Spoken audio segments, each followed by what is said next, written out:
Welcome to the Educator Podcast, Walking History, where we explore the history around us by actually walking it. I'm your host, Matt Douglas, former history teacher, longtime educator, and life coach for teens and young adults. This morning, I walked the Civil War battlefield of Bluff, Virginia, one of the most significant early battles of the Civil War. It saw the death of a sitting United States senator and continued a streak of devastating early losses for the Union Army, shocking the North and invigorating the Confederacy. This really is an interesting story. This is Walking History, the Battle of Bluff.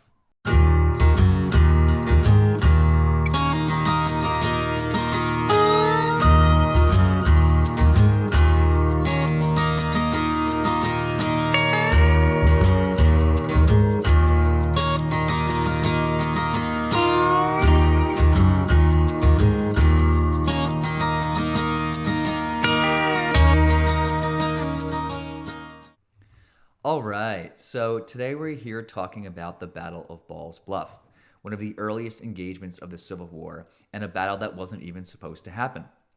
I walked it this morning, and I was really struck by the stark natural features that are on the battlefield, which are still remarkably well preserved today. So let's start with a quick summary. The battle took place on the edge of the Potomac River, about 35 miles northwest of Washington, D.C., on the Virginia side, at the edge of a bluff, or steep cliff, marked by rugged ravines to each side and a large open field surrounded by forest above it. As we'll see, this terrain, which would initially play to the Union's advantage, would eventually spell its total demise. At the Battle of Bluff, forces of nearly identical strength fought each other in what eventually became a total rout of the Union troops, resulting in over 1,000 casualties, over half the Union force. A sitting United States senator and longtime friend of President Abraham Lincoln was killed, the first and only time a member of Congress has been killed in battle in U.S. history. These dual losses led to embarrassment and widespread concern in the North, as you would imagine, and they had political ramifications that would be felt for the remainder of the war. It also helped make even clearer that this would not be the quick, painless war most Americans had initially expected, but one in which both sides were deeply entrenched, could last years, and would cause a brutal loss of life, widespread destruction, and massive social upheaval. So, before we get into the actual battle itself, I want to take a pause here and talk about some interesting facts, because there's a lot of fascinating stories and people who were involved in this battle. So, first of all, what we'll see here is that inexperience and hubris really cost the Union forces greatly in this battle. So, for example, there was actually only one West Point graduate on the battlefield for the Union troops who was in a position of command. Miscommunication and logistical issues plagued the Union forces. For example, thousands of additional Union troops were actually nearby, east in Virginia, but they were never called into battle because the battle's commanding officer was never informed they were still there. He thought they had left the day before. On the Maryland side, there were almost 10,000 troops stationed about 8 or 10 miles away, but there weren't enough boats to ferry them across the river, and they were never called to help in the battle. As we said, inexperienced officers and troops were obviously on both sides. This is an early battle of the Civil War, but particularly for the North, this will lead to widespread confusion and a variety of tactical mistakes that end up costing hundreds of lives and the battle itself. Finally, as we'll see, the only reason the battle even happened in the first place was due to a faulty intelligence report. Couple important and interesting people who were on the battlefield that day. The fight saw the only time in American history that a sitting United States senator or congressman was killed in the field of battle. This was Colonel Edward Baker, a senator from Oregon and longtime personal friend of Abraham Lincoln and his family. So close, in fact, that Lincoln named his second son, Edward Baker Lincoln, after him. And he was killed on the battlefield after being the on-field commander for much of the battle. Oliver Wendell Holmes Jr., the future Supreme Court Justice known as the Great Dissenter, very famous, was a lieutenant in the Union Army at the time, and he fought and almost died in the battle, suffering a nearly fatal gunshot wound to his chest. And lastly, Paul Revere's grandson, the famous Paul Revere of the American Revolution, Major Paul J. Revere of the Union Army, participated, fought in the battle, but was eventually captured before the battle's end. All right, So, with all let's actually get into the battle itself. So, the Battle of Ball's Bluff took place on October 21st, 1861, about 3 months after the first major land battle of the Civil War, the First Battle of Bull Run, also known as the First Battle of Manassas, and was by far the most significant battle since that time. By the fall of 1861, both Union and Confederate forces now realized the war would not be the quick, painless experience most Americans thought it would have been at its outset, and had begun gearing up for what was clearly becoming the long, drawn-out bloodbath that it turned into. The Union forces, then led by Major General George B. McClellan, were in the process of building up their Army of the Potomac for an eventual invasion into Virginia. Confederate forces were also busy increasing their strength, but at the time they were pretty much content with maintaining a mostly defensive strategy to hold the territory of the South, in particular, their capital at Richmond, Virginia. So at this point in the war, most of the troops and commanders on both sides were very, very green. And again, as we've mentioned, unfortunately for the Union side that day, that experience would be absolutely devastating. So let's talk about some stats in the battle before we actually get into the events of it. I think it's important to kind of understand just how many troops and that were there, and how many ended up being either killed or wounded or captured. So the North had about 1,700 troops, as did the South. The numbers were almost identical. The North had mostly infantry. They had some artillery, 3 pieces of artillery, as well as a couple cavalry units, but they weren't really used as cavalry. The amazing thing is, of the 1,700 troops, there were 1,002 total casualties. 223 Union troops were killed, 226 Union troops were wounded, and 553 were either missing or captured. That is an overwhelming percentage of the Union force. For the South, likewise, about 1,700 troops, some cavalry, some artillery. The cavalry weren't really used as cavalry again. They dismounted at one point and fought as infantry. But for the South, things were much better for them. Of the 1,700 troops, they only had 155 total casualties, with 36 killed, 117 wounded, and 2 missing or captured.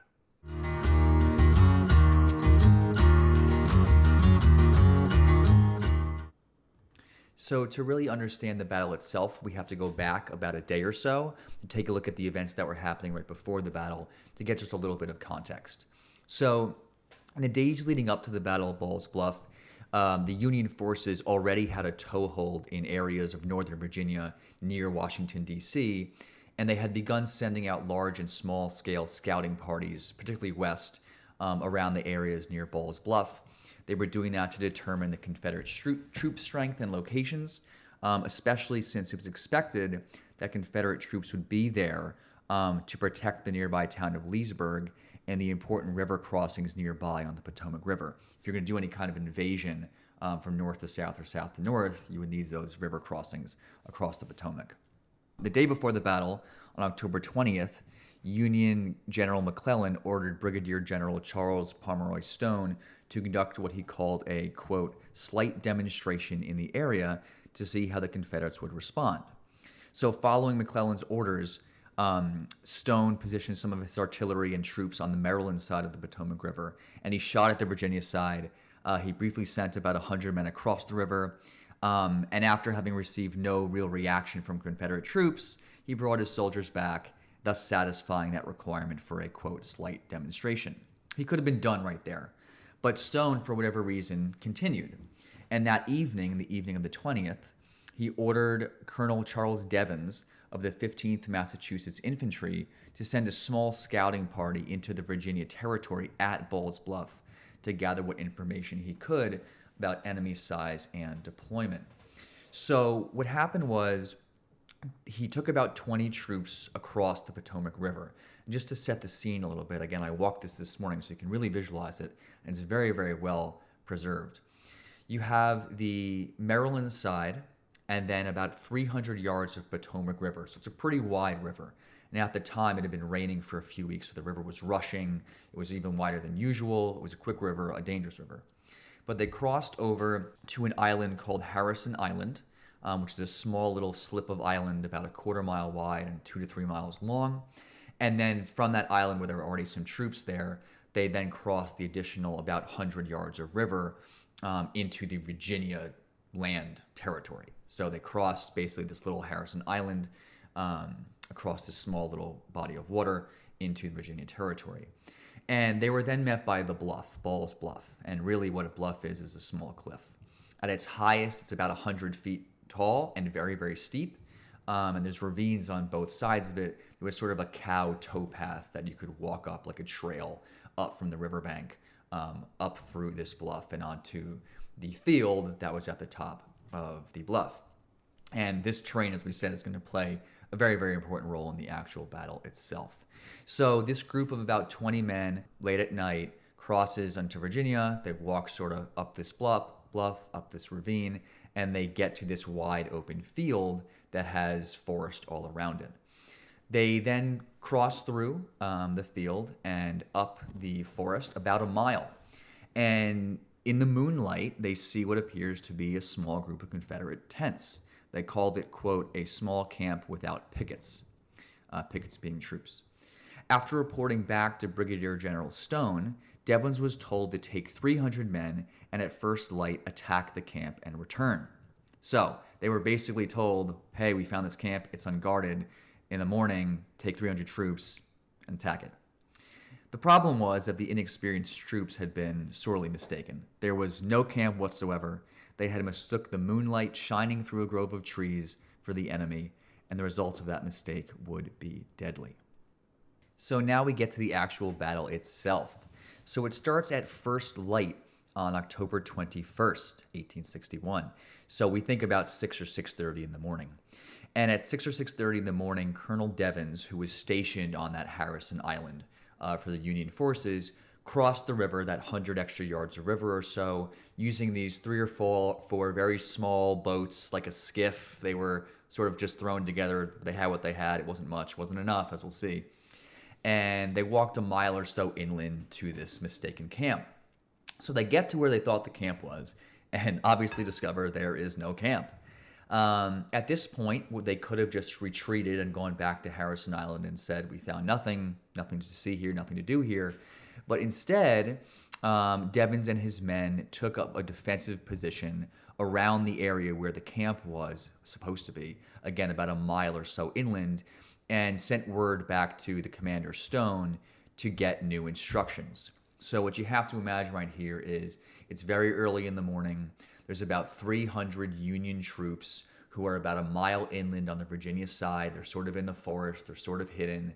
And they're pretty exposed, right? I mean, this is Confederate-held territory. There could be Confederate troops that could show up at any moment. And as we'll see, they do. And the position that he has is a bit precarious, right? Because it's just 300 men by themselves. And the closest reinforcements, the closest troops are a mile back underneath a giant cliff, which is very treacherous terrain if you're on a battlefield, especially if you're green troops. And then across a river on an island. And then your full command of troops is across the rest of the river. So this is a bit of a precarious situation that the Union troops are in. So regardless, Stone and his troops stay there. And a couple hours later, at around 8 in the morning, Confederate Captain William Duff's men of the 17th Mississippi encounter Colonel Devens' men. And there's some brief fighting that breaks out. So you can literally imagine, there's Union troops hanging around in the morning, and Duff's men are walking around or just patrolling the area. And oh my God, here are some Union troops. What's going on? Some small-scale fighting breaks out. We usually call that skirmishing. So around this time, a Union colonel and sitting senator, Edward Baker, is leading the 4 so-called California regiments, which we'll talk more about in a moment.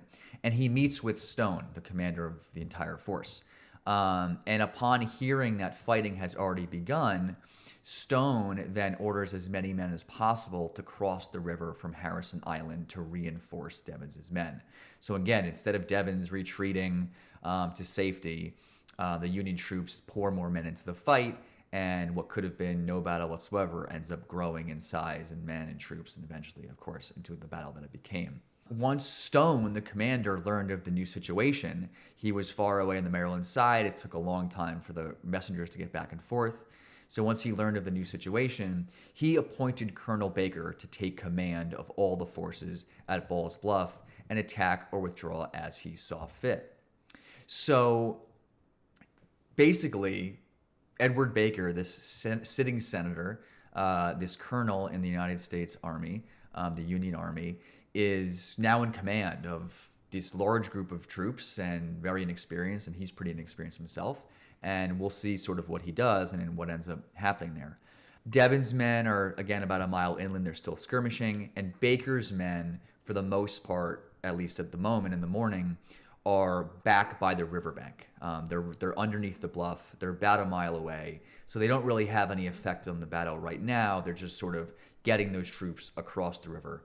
And we'll talk more about that as the timeline goes on. Before we do that, I want to take a quick aside and talk about Edward Baker, because he's a fascinating person and a fascinating story.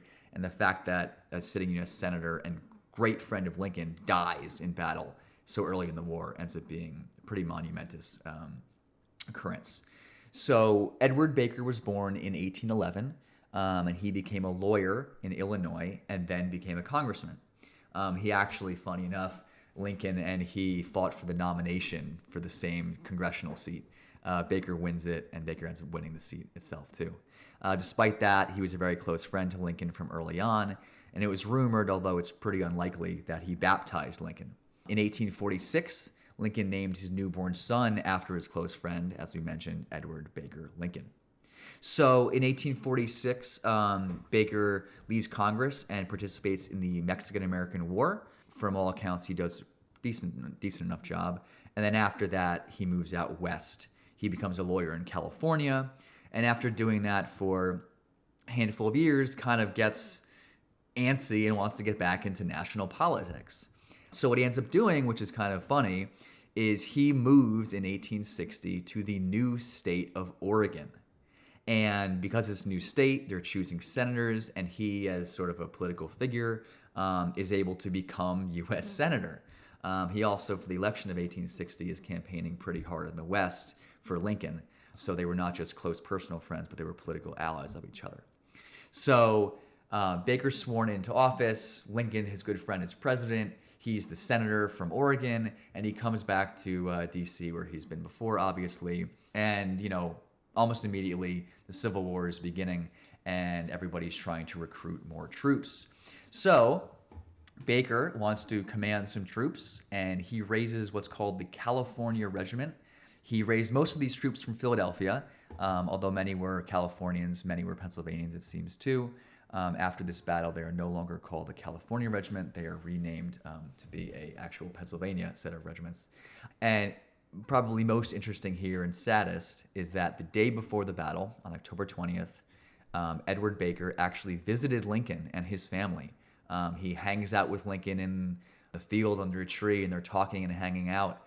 And he even gave a bouquet of flowers to Mary Lincoln, to which she responded, quote, "Very beautiful, these flowers and my memory will wither together." And wither Baker certainly did.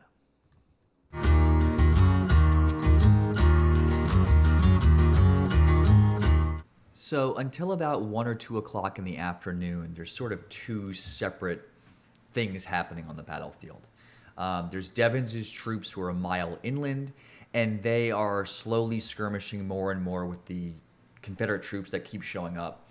And eventually another group does help reinforce Devons's men, who by the end of sort of this early afternoon number about 650 men.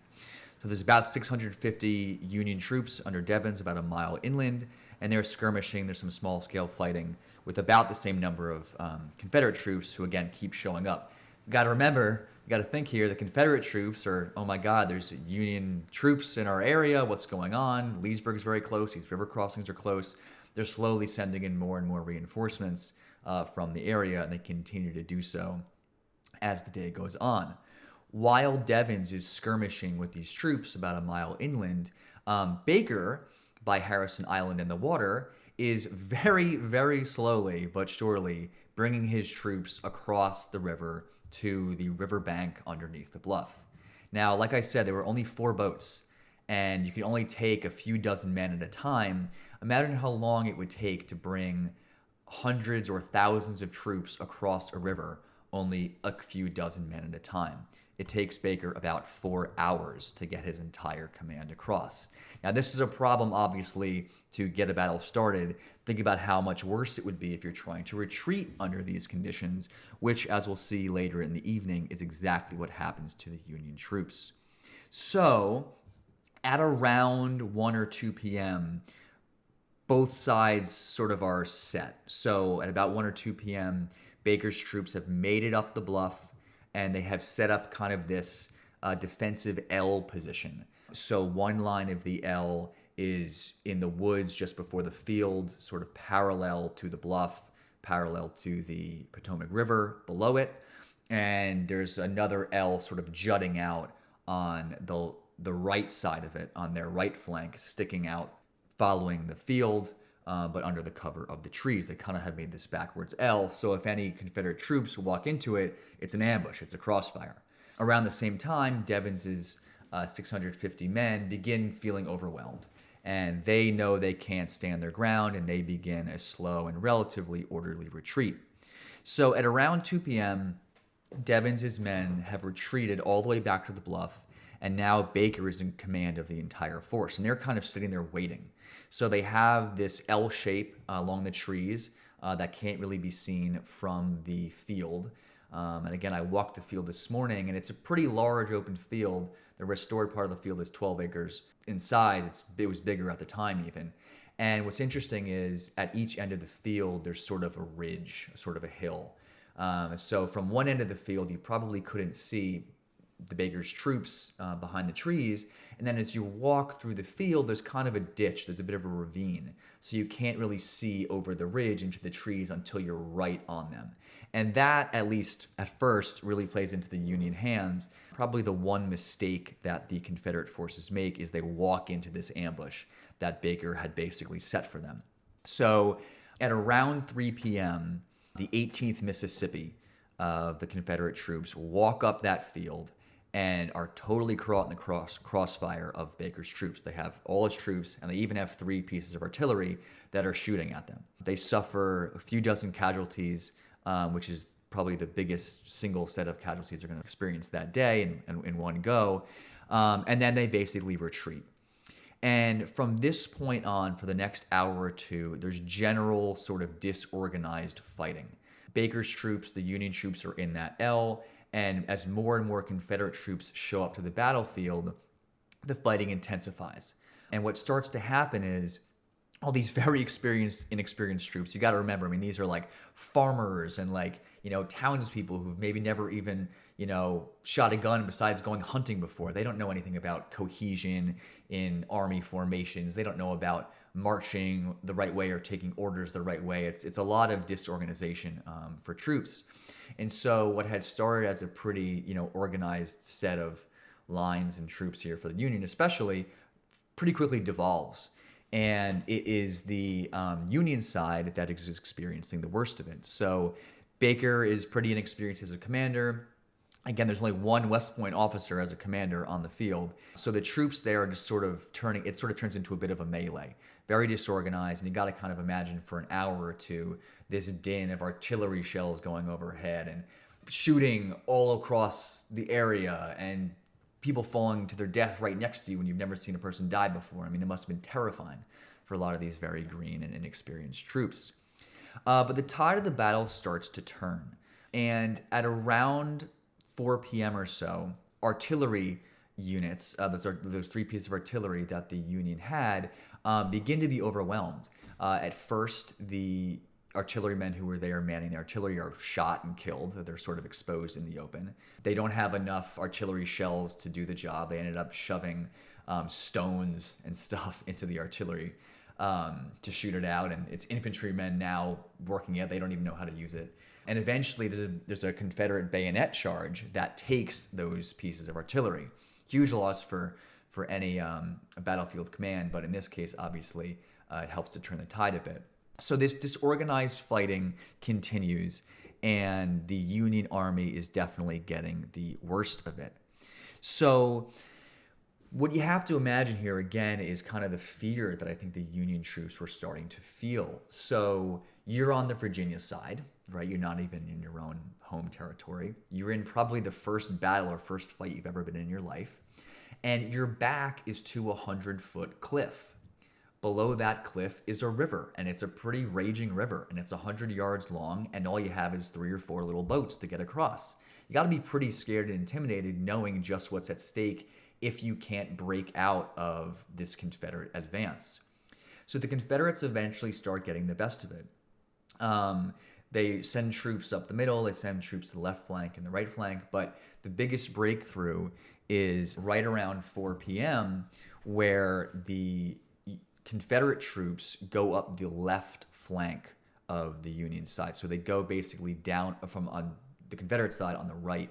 They go down this kind of ravine and they hit the Union left flank and they begin pummeling them and pushing them back and pushing them back. And now things are getting really, really dire for the Union troops.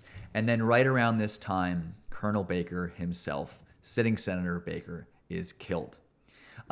There's a spot on the battlefield today where there's kind of a marker where they think he fell. There's a little stone kind of a memorial for him. There's a fight over the body. About 20 men on each side are sort of ripping at the body, trying to pull the Union troops to safety. The Confederate troops to kind of take as a prize almost. The Union troops are able to pull him back, pull his body out of the fight. And from there, Colonel Cogswell from the 42nd New York assumes control of the Union troops. He actually kind of knew what he was doing, but by then it was almost too late for anything really to happen. He realizes just how dire their situation is, and he tries to get all the Union troops together to make a break for it. And what he tries to do is make a break for it along the river's edge, downriver to the south and kind of east to a place called Edwards Ferry, which is an actual huge boat ferry launch area where they could probably get across safely. The Confederates, perhaps knowing they would try this, are there in his way, and that attempt to break out completely fails. So around 5 o'clock, the general retreat order is finally sounded, and what little semblance of order there was at the time for the Union troops completely collapses, and it turns into a rout.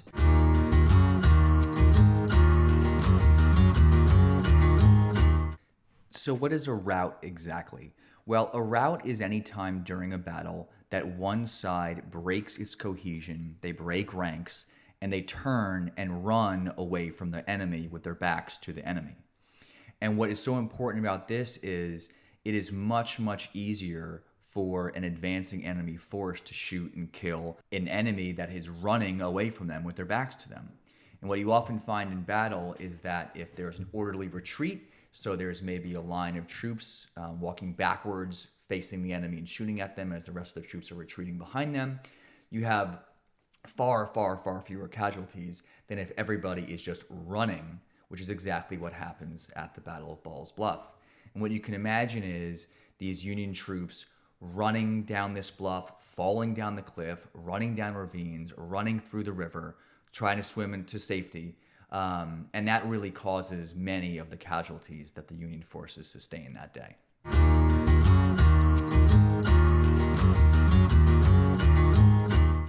So now we reach essentially the end of the battle, and it's not really a battle anymore, it's a rout. The general order has been given to retreat, and the Union troops are literally stumbling down this cliff.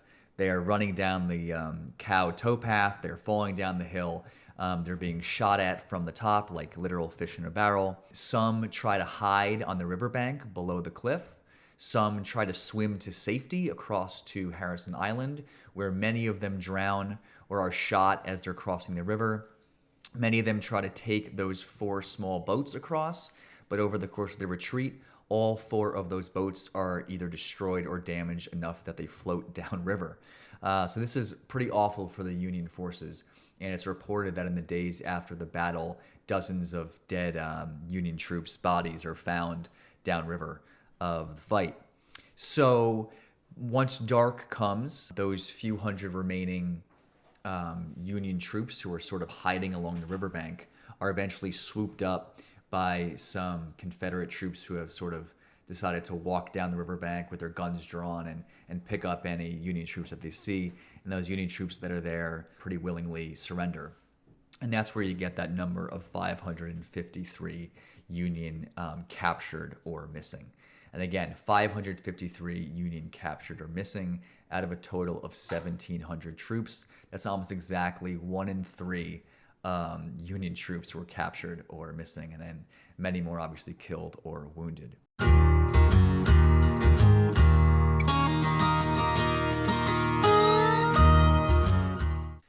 And there ends the Battle of Ball's Bluff. Now, the Union troops had gotten to the Maryland side, the ones that hadn't been killed or captured, and they go back to the Union military command in Poolesville in Maryland with General Stone. And the Confederate troops regroup and are starting to celebrate their massive victory over the Union forces. So you can imagine that in the aftermath of this battle, there's a lot of shock sort of on both sides. For the North, the aftermath was really a sense of embarrassment, shame, and blame, and then concern for what was going on with the war up to this point. And for the Confederates, it rightly was increasing their confidence and pride for their cause. After all, the Confederates could count as victories 3 of the most important engagements up to that point. They were victorious at capturing Fort Sumter in South Carolina. They very clearly won the First Battle of Bull Run, again, First Manassas. And now here at the Battle of Ball's Bluff, they totally decimate the enemy and kill a sitting United States senator for the North. So obviously the concern in the North is huge. Although fault laid with much of the Union troops and their commanders, remember they're all very green, it was politically impossible to put the blame where it probably rightly laid, which was with the inexperienced commander of the Union forces during most of the battle, Colonel and obviously Senator Edwin Baker.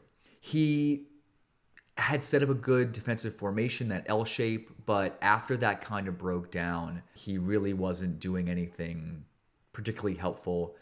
He wasn't able to recognize that a rout was possibly imminent. He wasn't able to get his troops to safety, and the disorganization really was the downfall of the Union troops, and that was really his responsibility if you're the commander on the field.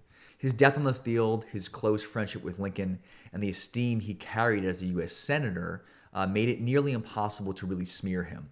And instead, the blame for the battle was basically laid on the shoulders of the Union commander of the troops in the entire area, General Stone.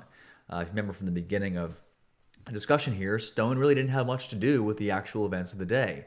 He was about 10 miles away in Maryland with his troops, and there wasn't much he really could have done. I suppose he could have taken himself and rowed over to where the battle was and brought a bunch of troops, but they didn't have any boats.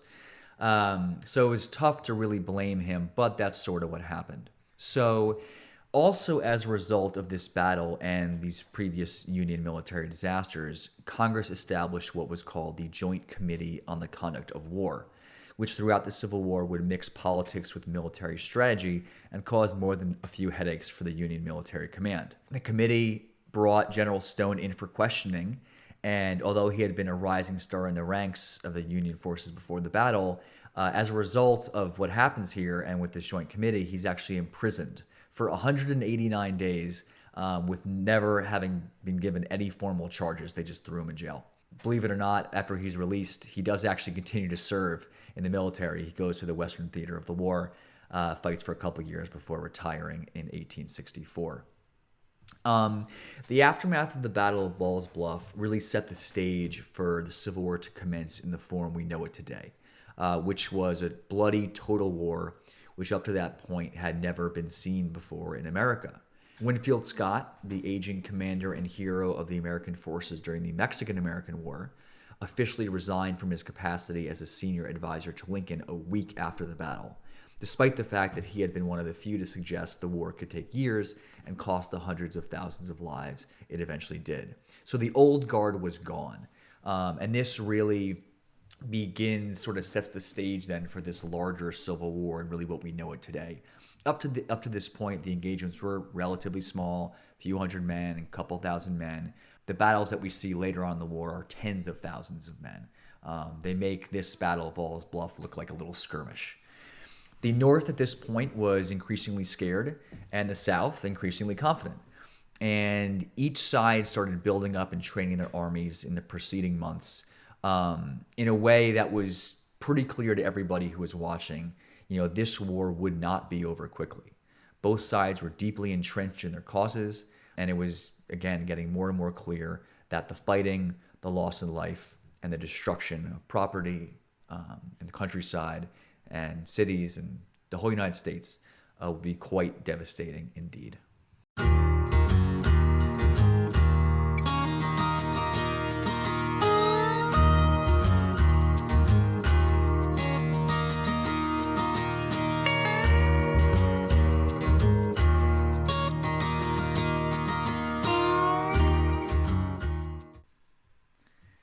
So if you enjoyed this and you're curious about checking out the battlefield itself, I highly recommend it. It is very, very well preserved, sort of remarkably so. It's located just a couple miles north of the town of Leesburg in Virginia, about 35 miles northwest of DC. There's a pretty nice parking lot there. There's a ton of hiking trails.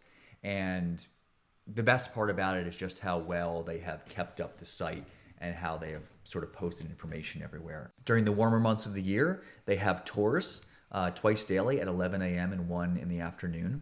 And throughout the battlefield site, they have a variety of postings, of plaques, of information describing events that took place there or different military regiments that were there and what they were doing. And you really can walk through it in a very interactive way and understand exactly who was doing what, when they were doing it, why. And the terrain looks pretty much identical to what it looked like at the time. So they have cleared about 12 acres of a field, which is close to the size of the field that was there in the 1860s. It was a bit bigger at that point, but you still get a very good idea of what the battlefield would have looked like. And remarkably for me, as I was walking it, you get down past the parking lot, go down some of these trails, and you get down to where the bluff is. And you can look over this cliff. I mean, it really is a cliff. It's 100 feet high. It's rocky. It's rugged terrain. And you can sort of see and hear and feel the Union soldiers in their fear. Their backs up against the cliff, and in front of them is hundreds of Confederate troops trying to kill them. What would you do in that situation? You can walk down some of the paths. There's a pathway down to the riverbank. And from there, there's sort of this flat riverbank area where you can kind of imagine the Union troops huddled and scared about if they're going to be killed or captured or whatnot. And you can really see the river right there. I think most people, when they think, oh, there's a river, why didn't they just swim across to safety? Well, it's much easier said than done. It was the end of October. This river was cold. It had rained a lot. So there's a rushing water, fast water. And you look across and you kind of ask yourself, could I swim across that confidently without dying? And I don't know that I could. I don't know that you could either.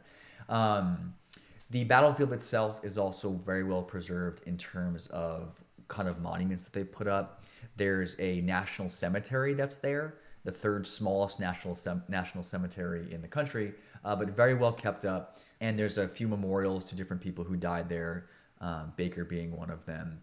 And you really do get a very vivid sense, a very visceral sense of exactly what was happening at the time. So it makes it a very well-preserved battlefield, and I definitely highly recommend that you check it out. And I hope you enjoyed this episode. This episode was recorded on January 6, 2021, and all information presented here is accurate to the best of my knowledge.